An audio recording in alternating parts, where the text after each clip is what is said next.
I'll be having Baita Amani. He works with the Premier Recruitment Limited, located at Crane Chambers.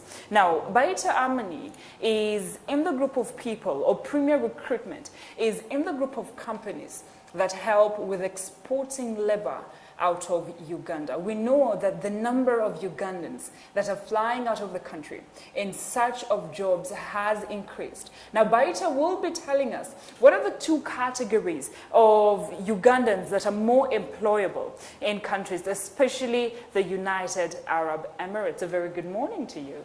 Good morning. How are you doing?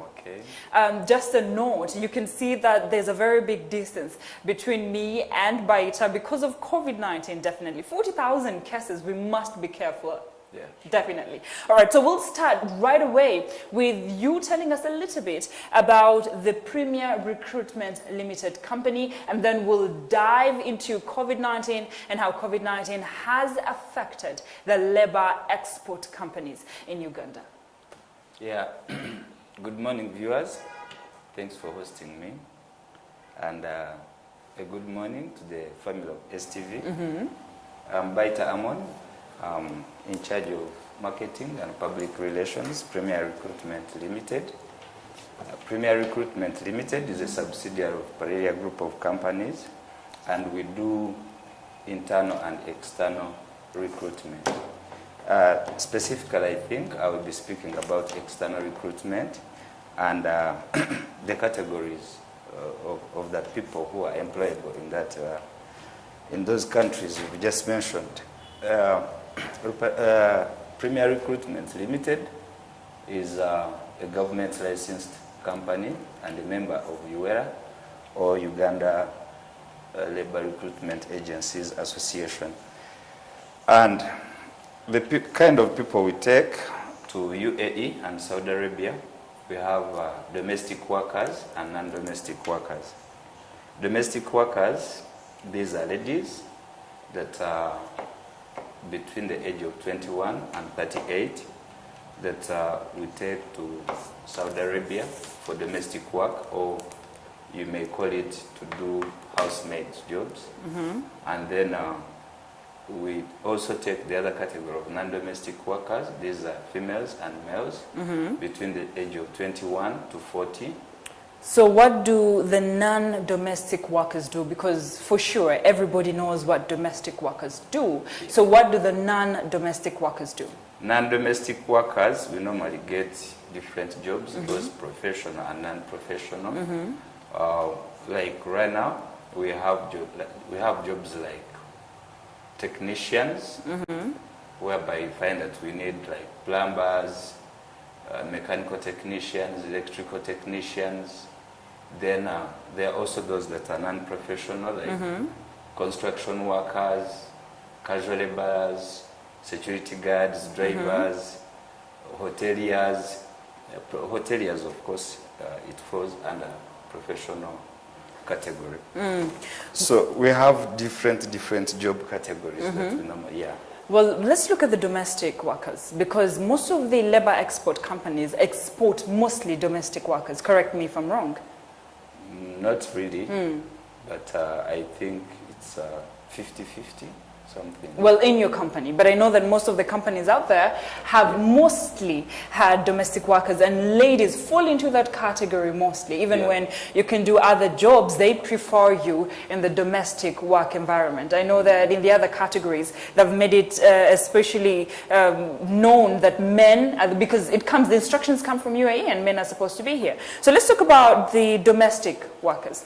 Now, we've had a number of cries from domestic workers from UAE, and of course the cry is that they're being mistreated, and even when they want to come back into the country they can't. So as Premier Recruitment Limited, how do you deal with these issues, if you deal with them?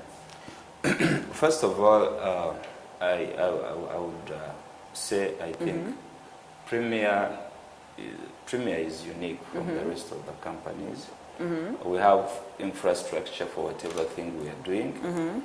That yes, you've seen many ladies on social media and all that, and news saying that they are suffering in those countries. First of all, we don't take ladies to countries that have no bilateral agreement with the government, you find that some ladies are taken to Turkey, where Bahrain, of which these countries don't have a bilateral agreement with our government. But for us, we specifically take to Saudi Arabia. These ladies, we take them to Saudi Arabia, and of which they are protected by, first of all, the bilateral agreement that was signed by the government of Uganda and Saudi Arabia.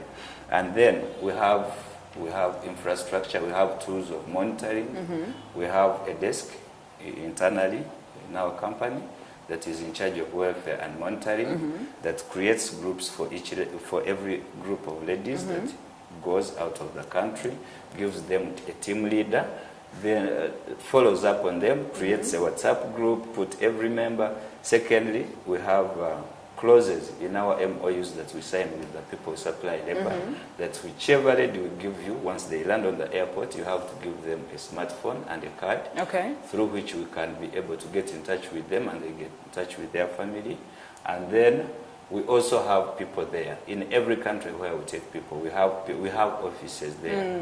The other thing is that we are creating an app as Premier Recruitment that is going to be monitoring whichever person we take. We get all our database, put them, and all the areas where we take them. And then this app can be able to monitor that. People can be able, whereby we can always interact with them, and then they can always put their concerns. Well, ladies, you have heard from Baita, who is telling us that they are planning to create an app that helps you deal with the inhuman treatment that you go through when you decide to go and work for your families abroad. Now, you do not deserve to be treated inhumanly, and I hope that Premier Recruitment will keep its word on the app, because for me, I think with the technological era that we're going to, this would be the best solution. Now, quickly, as we're summarizing this, see, when these ladies go there are some reports that even their phones are taken away from them. So if they don't have phones,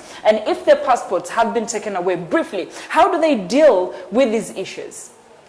As I was telling you, say I'm a lady and I'm in a home and I'm mistreated, I don't have a phone, I don't have my passport. Where do I start from? You see, there is a challenge that we are also, as labor recruitment companies, we are trying to fight, to help, to work hand in hand with government to fight human trafficking. And most of these cases are brought about by human trafficking because it's on the rise. People end up going through illegal means, and they end up getting there, and they don't have any official way of communicating. And then you find, I think, in such ways that their properties are confiscated, like passports and what. But if someone has gone through a known licensed recruitment agents, I doubt such. You're saying it can't happen. Yes. But you're still not telling us the solution to if it happens. If it happens, mostly government has interventions, and even the other embassies, because the embassy is in touch with those people as well.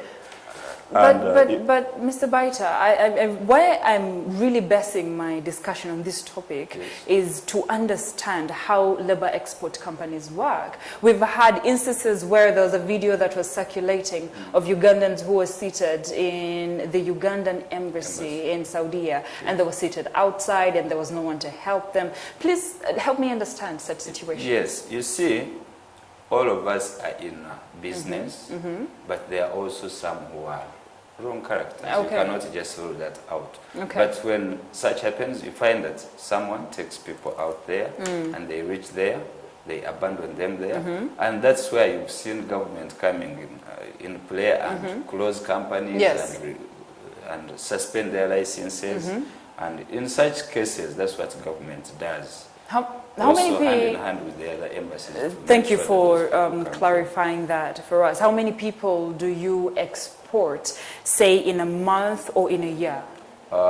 First of all, like right now, we have job orders of around more than 1,000 people that we are supposed to be exporting in the next 3 or 4 months. And then I think ever since we began, of course, we started in 2018 and started operations in 2019. But we've so far taken over 700 ladies. Because if you count that, count the year of 2020 out, because we've not been in operations because of COVID. And then we started non-domestic this year. Starting January, we have so far taken over 80 people. And we are recruiting. We have interviews every Wednesday and Saturday. So every week we'll be recruiting, and we are taking people almost every week. Okay, well, thank you for that information. Again, we'll come back to letting you know that there are a lot of people that are being exported outside the country for jobs, and that only means that Uganda in itself cannot employ the number of graduates that are coming out from these universities, and people like Baita and Premier Recruitment Limited have to be there in order to protect your interests. Because imagine I'm flying out of the country and I'm going to Saudi Arabia to look for a job without an agency. That only means that whatever happens there will be up to me to deal with, and the agency will not be responsible for that. Baita, how much are people supposed to pay to travel abroad? And because you're a business entity, how much is the cut that you get from this person's salary once they're in UAE? Or any other country, really? First of all, is that, as I told you, we have domestic and non-domestic. Workers don't pay anything. Okay. Yeah, they come as long as they can speak English and they have national IDs. Okay. We do everything for them. That is according to the bilateral agreement that was signed by government of Uganda and the government of Saudi Arabia. And their salary range? Yeah, they earn 900,000. 900,000, okay. Yes. And then the other non-domestic categories, there is a difference. We go out there in UAE and buy these jobs. Sometimes we get these jobs, or sometimes we get government jobs so with subsidized costs, maybe like free visa, and then someone has to put in a free ticket. And then you find that the input ranges maybe because of there is a free visa, or you have to buy both ticket and free visa, or even the countries. So the costs range, but you can find someone has to pay 2M, 3M, something like And that. how much of it is remitted back to you as a company? As a company, I think every company has its own policy, profitability policy. Yeah. And we're talking about Premier Recruitment now. We are talking about Premier Recruitment Limited, but we already, as I told you, there are different categories. You find that the government, let's say, of Qatar can come and say, we want cleaners, and we are buying them visas. They will buy themselves. They will buy themselves. How do they air ticket? And then there is also these other things that come and play when someone has to travel. There is COVID test, there is yellow book, there is Interpol, there is all these things. So you find that different jobs have different. We do the cuttings, and even those countries buy them. They will come and tell you, we are just giving you this job order, but make sure you don't go beyond this much. So you don't have to ask for that today you're going to earn 500,000 from a job, tomorrow you earn 1M, the other day you earn 200. So you don't have a standard percentage. We hear you. Now, what countries do you work with? And aside from that, I'm wondering, why is it that we don't work with countries such as the US, such as the EU, and don't they need domestic laborers and other kinds As of Premier laborers? Recruitment, we are trying to expand our wings to see that in the next future we can be able to get jobs like from Canada, but as well as Europe and US and all that, how strict they are even to move there. For themselves are trying to see that not many people can go there. But if there is an opportunity, we can't fail to tap into it. Is this the only solution to the unemployment in our country? Or do you think there's something that the government can do to make Uganda a place that is more employment friendly?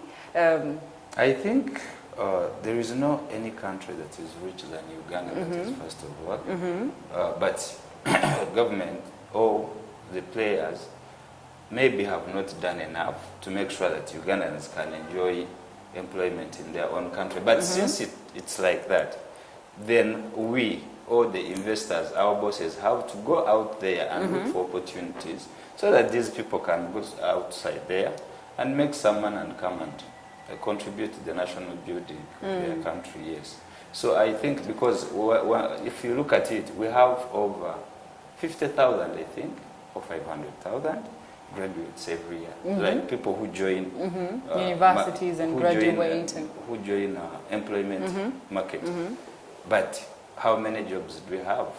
We are not making it even, we can't even make it, I think, 20%. So these guys, where do they have to go?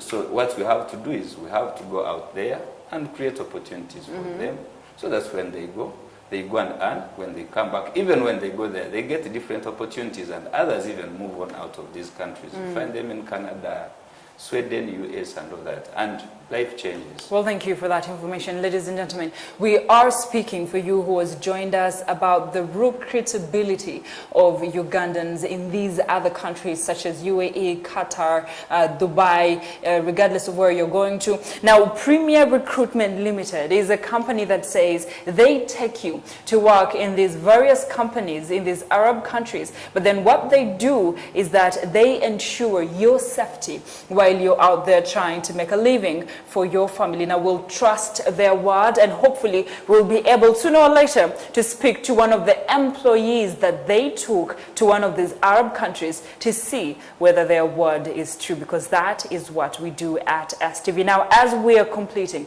this conversation, labor recruitment companies, labor exporting companies have just started working, because we know that during the COVID-19 time they were shut down for a number of reasons, not only because of COVID-19, but because of companies that were working illegally to take people out. How are you faring with the COVID-19 situation now that you've just come back in business? What are some of the challenges that you have faced in that line? We of course, the whole sector was affected by COVID. We've not been operating for almost a whole year, and when even airports opened, it took government like 2 months or more to open up. And when COVID came, no one expected it. We had a lockdown. We had registered people who, most of them had got air tickets, others were at the level of visas, others were, and a lot of things happened during the lockdown. People got pregnant, others got married, others got sick. So you find that when we got opened up, we made a lot of losses because of such things, that some of the people, as I told you, we buy them air tickets, we buy them free visas, we get them free passports, like the domestic workers. Now imagine if we had like 500 people who were in queue to move out of the country, and all of these people, out after lockdown, they were out of the game. So that was a huge blow to us, but we are trying to get back onto our feet and try to move forward. Yeah. Okay. Now, aside from the COVID-19 challenges, of course, there are daily challenges that you as labor export companies get. I mean, we count taxation from the government, we count all the other things, even if you're actually a government licensed company, and we know there's some expenses and payments that you're supposed to make. But what are the other challenges that you received even before COVID-19? One is that we are competing with human trafficking all the time, and I would ask government to be so strict on human traffickers, because I mean, these are people who are causing people to suffer from the other side. And then the other challenges that we have is that I think government has not been so attentive to this sector because of the opportunities it presents to the country. If the government can come up and build this sector very, very, very strong, so that everybody can benefit from it. The person who has gone abroad can earn well and is protected. The government can get remittances from the people who are working there, and all the taxes for the companies pay, and everything like passports, Interpol, and all this. And then I think these companies as well can make a profit out of it that is streamlined. So I think there are countries that are taking this sector so serious, but I've not seen that with our government. But I pray that very soon, I think government can realize how much we are likely to make out of this sector. Well, amen to that, because we're sure that if and when the government takes you seriously, that means our children who go abroad to work are protected in that regard. Because once the government is involved, that means the embassies in these different countries are involved. You still haven't told us the list of countries that you take our children to. We go to Qatar. We take non-domestic workers to Qatar, to Dubai, to Abu Dhabi. And then we take domestic workers to Saudi Arabia. Those are the countries where we take our... So domestic workers, mostly Saudi Arabia. Saudi Arabia. But all of them are in the Arab Peninsula countries. Yeah. Okay, I hear you. Hopefully, like I said earlier, we'll be able to get out of Arab and look at the other countries that we'll be working with. Well, there's also a page for you who wants to know, aside from Premier Recruitment Limited, what are the other trusted companies for you to send your child to if you want them to go and work abroad? There's a website in the Ministry of Internal Affairs. All you have to do is go to the Ministry of Internal Affairs website, scroll through, you'll find a PDF that talks about the list of companies that have been licensed by the government in recruiting laborers, and that information is there for you. Now, do not go to companies that you're not sure about. As a parent, you need to ensure that your children are going somewhere safe with someone who is trusted with taking them abroad. Now, if someone wanted to register with Labor Recruitment Company, what are they supposed to do? First of all, if you want to register with us... With Premier Recruitment.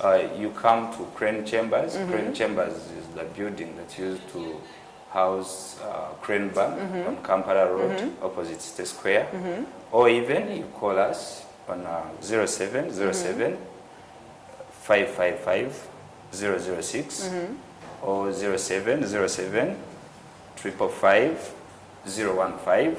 And when you call us, we tell you the requirements of registration, which is someone who should be able to speak English, maybe has a passport, and registration fee. Yeah. So we take them on. We have our customer care team that always receives the calls and then can direct you to come to that's our basis on Kampala Road. So we normally invite these people to come and learn more about the company and what we provide and how best we can serve them. Well, seems like there is actually a ray of light when it comes to the future of our children who we hope can get better paying jobs out of Uganda. See, we've been telling the government to try and work on the minimum wage bill for the longest time. And if you see the queues that are lining up in these labor export companies, it's quite huge. And you ask yourself, what next for our country, Uganda? But hey, traveling is experience. Traveling is widening your knowledge. Traveling is seeing that, the 900,000 for a domestic worker is something that you cannot find in Uganda. So as the government works on signing the wage bill, we're also seeing that these labor companies are working on recruiting you and taking you abroad. I will repeat it. Do not let your child go with a company that you do not trust, because that means inhuman stories like those that we have been listening to, their arms being burnt, them being beaten, them being raped, them being treated like they're not animals. Slavery at its highest point will be the thing that will happen to your child. But when you trust companies like Premier Recruitment that has been licensed by the government, then you're good to go. As we're winding up the information, Mr. Baita, is there any other information that you think is important for parents to know? Yeah, one is I urge parents to trust Premier Recruitment, to bring their children. Actually, I urge them to come with them. We have briefings every day from morning to evening, whereby people come and we teach them everything. Okay. We have those sessions, each session lasts for like 40 minutes, where we teach them everything regarding employment abroad, how much you put in, at what stage you put in this, at what do you need, like passport, Interpol, at what level you go for this. And then after they have learned everything regarding this, then they decide and say, okay, let me register, maybe this job earns well, and then I don't have to put in a lot. Yeah, and then we take them on. Well, thank you so much. That's a very good call to you parents out there to know that when your children are processing such issues, you ought to be there with them. Why let them go alone? How will you know the information that you need, where they have gone to, which family they have gone to, which company has recruited them, and you talking to the manager of that company so that when your child calls you and tells you they're in trouble, you know who it is that you need to hold accountable. Thank you very much for staying with us throughout this session of learning about labor export companies, how they work, how they earn, how your children earn, which categories of employment are there for your children, all the information that you need to know.